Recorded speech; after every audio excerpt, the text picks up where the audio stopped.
Three piece পরে নামাজ পড়লেও নামাজ হবে না, শাড়ি পরে নামাজ পড়লেও নামাজ হবে না, ছোট্ট একটি ভুলের কারণে।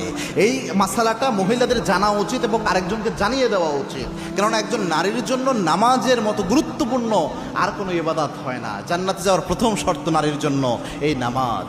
এবং কি আল্লাহর হাবিব সাল্লাল্লাহু আলাইহি ওয়াসাল্লাম জানিয়েছেন, আল মারআতু ইযা সাল্লাত খামসাহা ওয়া সামাত শাহরাহা ওয়া আতাআত বালাহা ওয়া হাফিজাত ফুরুজাহা।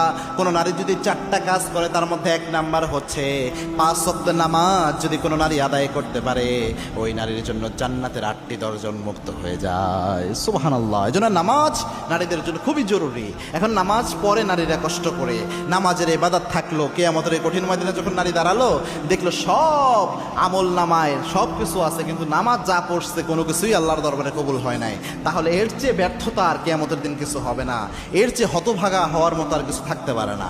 কোন সমস্যাটা দেখেন, নামাজ যখন পড়ে থ্রি পিস পরে যখন নামাজ পড়ে, থ্রি পিস এমনি লম্বা, বাট আল্লাহু আকবার বলে যখন নারী হাত উঠায়, যে মহিলারা থ্রি পিসের আপনার হাতা যদি এই যে আপনার কবজির এই জায়গাটা এখান থেকে যদি এদিকে চলে আসে, আবার আপনি যখন সেজদায় গেলেন হাতাটা এখান থেকে নিচের দিকে চলে আসলো, এই যে অংশটুকু বের হলো, এটা কিন্তু আপনার ঢেকে রাখা জরুরি নামাজের সময়। শুধু আপনার মুখমণ্ডল খোলা থাকবে আর পায়ের নিচের অংশ, পায়ের পাতার ওই জায়গাটুকু খোলা থাকবে, আর পুরো শরীরটা কভার হইতে হবে অনেক মারাত্মকভাবে। হাতের এই কবজি পর্যন্ত আপনি অবশ্যই ঢেকে রাখতে হবে, বাকি অংশটুকু খোলা থাকতে পারে, কিন্তু বাকি পুরোটাই আপনার ঢেকে ফেলতে হবে। এখন যারা থ্রি পিস পরেন, যারা শাড়ি পরে নামাজ পড়েন, আপনার কেমনে ঠিক থাকে আপনি আমারে বুঝান।